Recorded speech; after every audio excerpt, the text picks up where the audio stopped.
Did you know that the Power Rangers were banned in 4 different countries? That's strange, right? Why would someone want to ban Power Rangers? In 1995, Malaysia banned the Power Rangers because they didn't like the name of the first season of the series, Mighty Morphin Power Rangers. And the reason they didn't like the name is actually incredibly stupid. It was actually the word morphin that bothered them. The title obviously refers to the characters morphing into their Power Rangers alter ego, and not to the morphine, which is a drug. However, the Malaysian authorities failed to see the difference between the two words. They were afraid that kids would confuse the name of the series with morphine. So they decided to ban the series completely in Malaysia. It's an incredibly dumb move. If they had such a problem with the title Mighty Morphin, why didn't they just change it instead of completely banning the show? Power Rangers was also banned in Russia. This time, it's the 2017 movie that was banned for audiences under 18 due to the depiction of homosexuality in the film. While only one character questions her sexual orientation in the movie, it was enough for Russian deputy Vitaly Milonov to label the movie as fascist. New Zealand is another country that banned the Power Rangers. The show was banned in the middle of second season. The government cited concerns that the show would encourage children to solve their problems through violence. Well, let's keep the silliness of this argument, but I think it's worth noting that Power Rangers is actually filmed in New Zealand. Yeah, all the seasons of Power Rangers have been filmed in the country since 2003. However, the series was banned until 2011. The broadcasting of Power Rangers was also briefly banned in Norway in 1994 following a tragic incident: the murder of a 5-year-old girl by children of the same age. The children accused of the murder were fans of Power Rangers. Consequently, TV channels temporarily stopped the broadcasting of the series. Anyway, after that brief introduction to the censorship of the series, let's dive into the history of the Power Rangers. Who created them? Where does their success come from? Here's the full story of the most Japanese American TV series.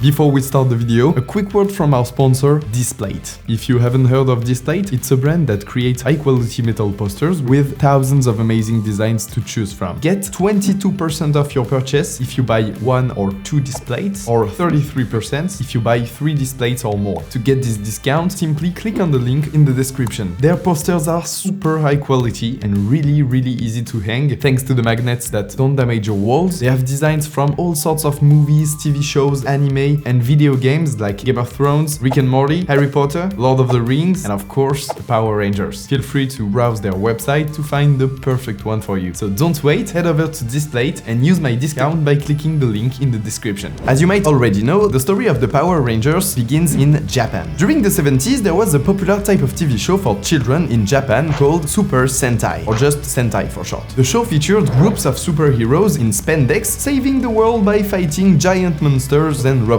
However, this phenomenon remained largely confined to Japan and had little to no chance of being exported to the West. In 1978, a bridge was created between Super Sentai and the United States, when Toei, the production company that produced the Super Sentai series, started collaborating with Marvel. The deal was fairly simple. Marvel could adapt all of Toei's superheroes, and Toei could also use the Marvel characters. And that's how Toei created a series based on one of the most famous Marvel characters of all time.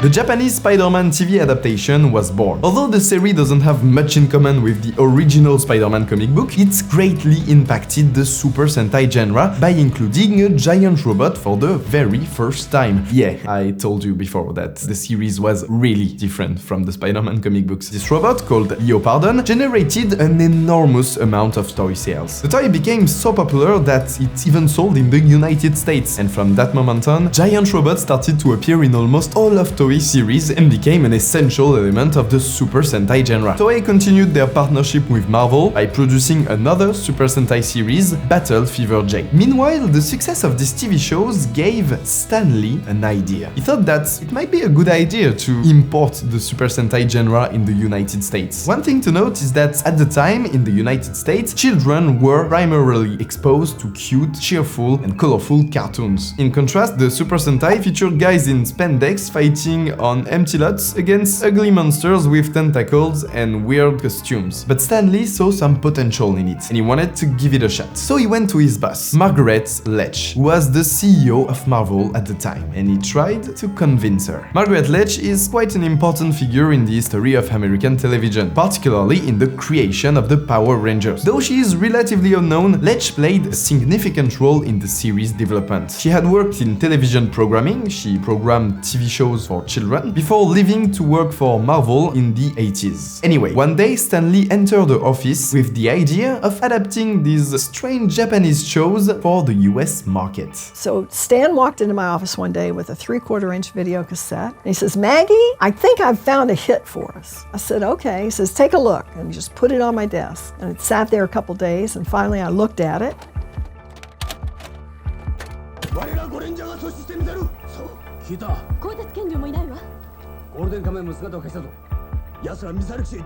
And I walked down to his office. I said, "Stan, you know that cassette you gave me, it was all in Japanese." He says, "I know, but wasn't it funny?"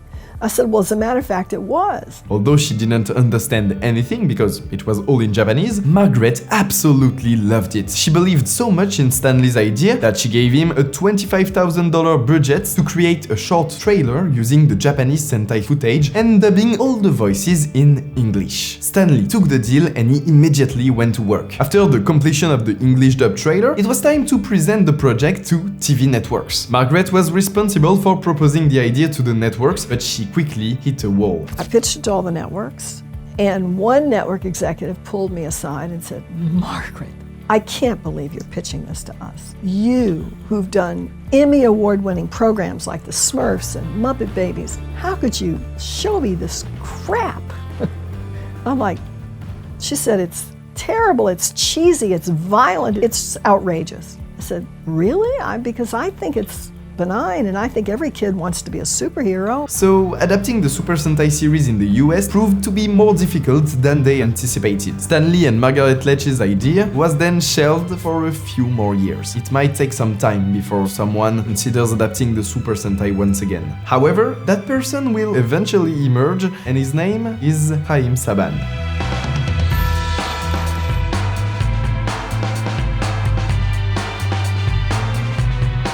Haim Saban was not destined to create one of the biggest franchises in American television history. He began his career in music as a concert promoter in Israel and later moved to Paris and started a small record company called Saban Records. Shortly after arriving in Paris, Haim Saban heard a 9-year-old boy named Noam singing at a wedding. Haim Saban loved it and he had Noam record his first song, which became a surprise hit. However, neither Noam's nor Saban's career really took off after that. Until Saban Records received a phone call from a guy seeking a young boy to sing the theme song of a new Japanese cartoon, which was going to be broadcast on French television. Saban had Noam record the opening song, and it sounded something like this.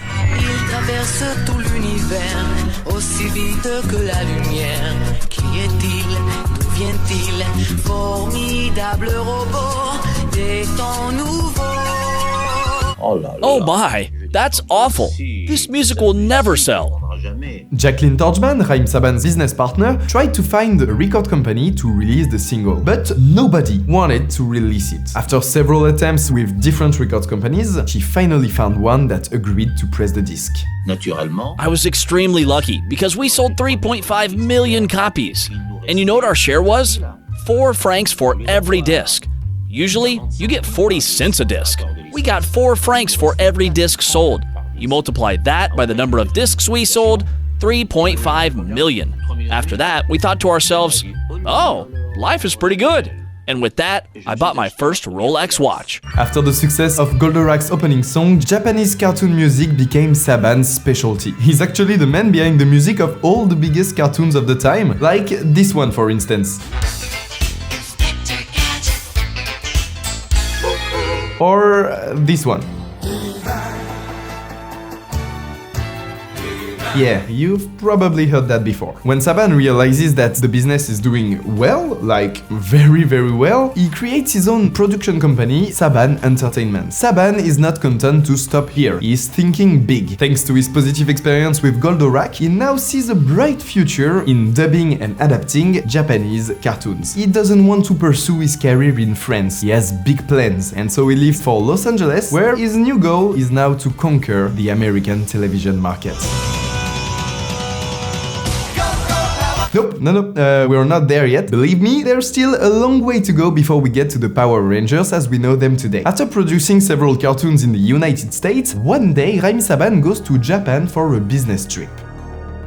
Well, I was sitting on my bed in Japan and I was looking and watching TV, and then I see these 5 kids in spandex kicking rubber monsters. And I thought to myself, gee, I love that.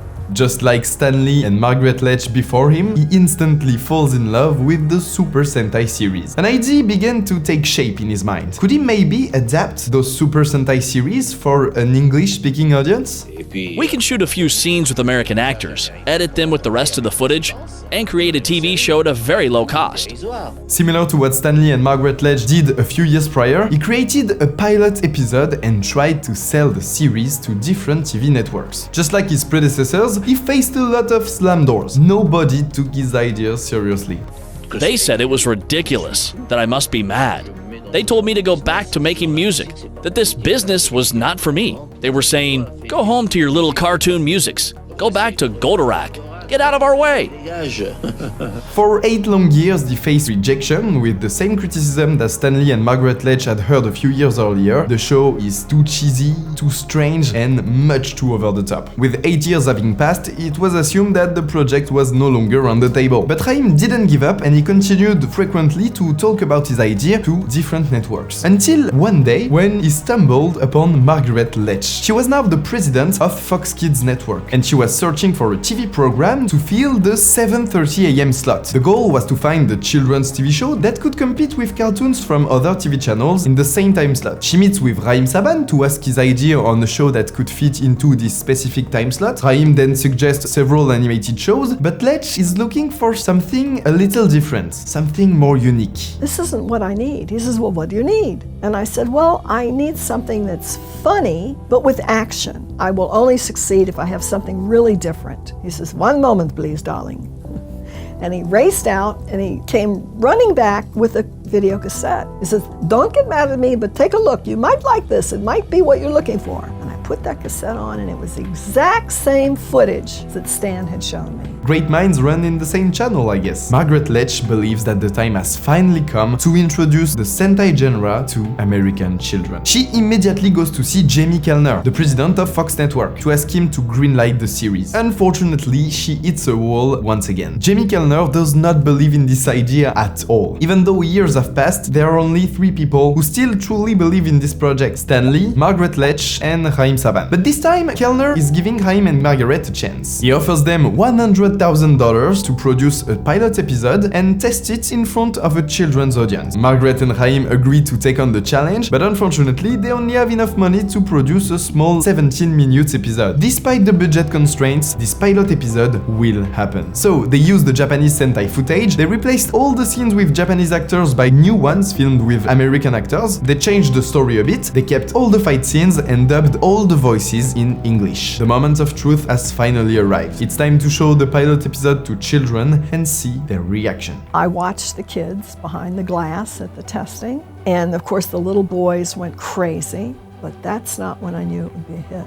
I knew it would be a hit when there were 2 little girls in the room with them. There were girls in the room, and a couple little girls were talking, and one little girl said, I love the Pink Ranger.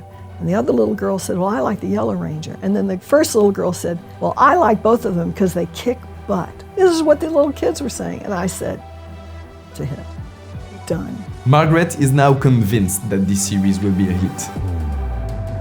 However, there's another major player that I haven't mentioned yet, a big partner who worked with Saban Entertainment for years. I'm of course referring to the toy manufacturer Bandai. Bandai is the toy company that popularized Gashapon in the 70s and also created the Tamagotchi. However, what interests us today is that since the 70s, Bandai has been producing a lot of toys in Japan inspired by the Super Sentai TV shows. While their toys were successful for years, sales began to decrease in the 80s. To address this issue and expand internationally, Bandai started to develop its American subsidiary, Bandai America. In 1982, Bandai America began selling the same products as Bandai Japan. Specifically, they tried to market the Godaikin toy collection, which were inspired by robots that had appeared in Japanese Super Sentai series. The sales were obviously very bad, and it's no wonder. American children were not familiar with the Super Sentais. The reason these toys were successful in Japan was because the kids had previously seen the same robots and characters on TV. But let's go back to 1992, when Haim Saban was about to sign a deal with Margaret Loesch and Fox Kids to sell them the rights of the series. After creating the pilot episode, Loesch was convinced that the series would be a hit. As a result, Fox scheduled the show for 40 episodes. At the time, the show was still called Zero Ranger, which was the original name of the Japanese Super Sentai series that was used as the basis for the American adaptation, if that makes sense. To coincide with the broadcast of his series, Haim had the idea to produce new toys in partnership with Bandai America. However, the original name Zero Ranger was not very appealing, so Bandai found a better title, the one we all know and love today, Power Rangers. In order to emphasize the toys' transformation and also a little bit to rip off the Transformers toys, they added Morphin to the title. You know, the word that got the series banned in Malaysia? That one? And finally, to make the name complete and coherent, and also to copy the sounding of the name Teenage Mutant Ninja Turtle, they added the word Mighty at the beginning, creating the famous name Mighty Morphin Power Rangers. Mighty Morphin Power Rangers, Teenage Mutant Ninja Turtles, you see the resemblance? With the show's name found and the shooting complete, the first episode's broadcast was fast approaching. Finally, on August 28, 1993 at 7:30 AM, American children discovered the very first Power Rangers episode. However, the show didn't really receive great ratings. Just kidding. It was a total hit. On August 28, the first episode recorded the highest audience score of the day. Children from all over the country became fans of the series, and the toys started to sell like crazy. Power Rangers quickly became the most iconic toy line of the 90s. The show was so successful that Fox decided to extend the series by 20 episodes. Haim Saban had to go directly to Toei and request that they shoot additional action scenes. In short, the show was a massive success, and everyone involved in its creation made a lot of money.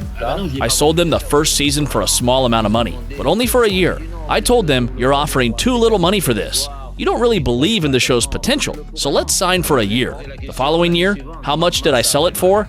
Oh my, I made them cough up pretty hard. And it soon became evident that Fox was going to renew the show for a second season. The Haim Saban method continued, with each season of the Power Rangers adapting another Super Sentai series, initially produced by Toei, usually with a few years delay between the original Sentai and the American adaptation. Shuriki Sentai Oranger becomes Power Rangers Zeo, Gekisu Sentai Ranger becomes Power Rangers Turbo, Denji Sentai Mega Ranger Power Rangers in Space, etc. This method of production continued from 1993 to 2001. For a total of 8 years. During this time, 2 feature-length films were released, one in 1995 and the other in 1997. These movies were completely original, they were produced by an American team, and they had absolutely nothing to do with Toei or the Super Sentai series. The success of the Power Rangers franchise doesn't seem to be fading anytime soon. However, things may become a little bit more complicated later on.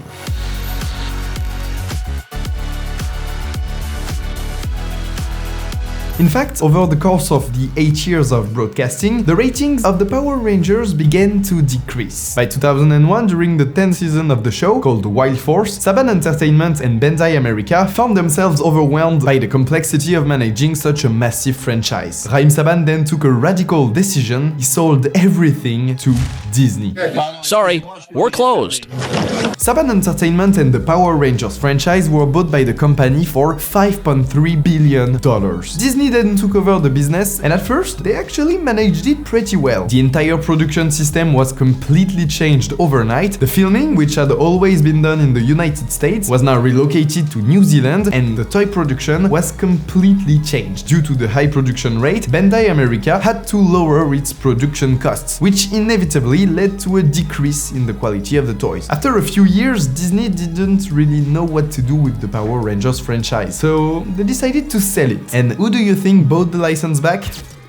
In 2010, Haim Saban bought back his own franchise for a mere $43 million. The series resumed broadcast for its 18th season, airing on Nickelodeon. The Power Rangers were now back in the game. New seasons followed, still using the same process, with Haim Saban adapting the Japanese Super Sentai series released a few years earlier in Japan, with new actors and new stories, while only keeping the stunts and action sequences. Bandai continued selling their toys. Saban Entertainment even produced a new movie released in 2017, a mature and darker reinterpretation of the first season Mighty Morphin. Unfortunately, the movie is a complete disaster. The most recent major change in the history of the Power Rangers occurred in 2018 when Hasbro acquired not only the rights to produce Power Rangers toys, but also the entire franchise. Bandai and Haim Saban are out, Hasbro is now in charge. The Power Rangers franchise has been ongoing for nearly 30 years, and it doesn't seem to be stopping anytime soon. If you really think about it, Toei, who produces the original Sentai series, relies on Hasbro to purchase the rights of their series. Hasbro is also dependent on Toei to create the original series. Hasbro needs Power Rangers to be broadcast in order to promote the toys, and the series needs Hasbro to constantly create new looks and new designs for the characters. In short, it's a positive feedback loop that seems to make a lot of people a lot of money. So don't worry, the Power Rangers are not going away anytime soon. Now watch this video if you don't want to miss out on one of the craziest stories I've ever heard. Don't forget to subscribe, we have a lot of videos coming up in the next few days. I'll see you in the next one, bye!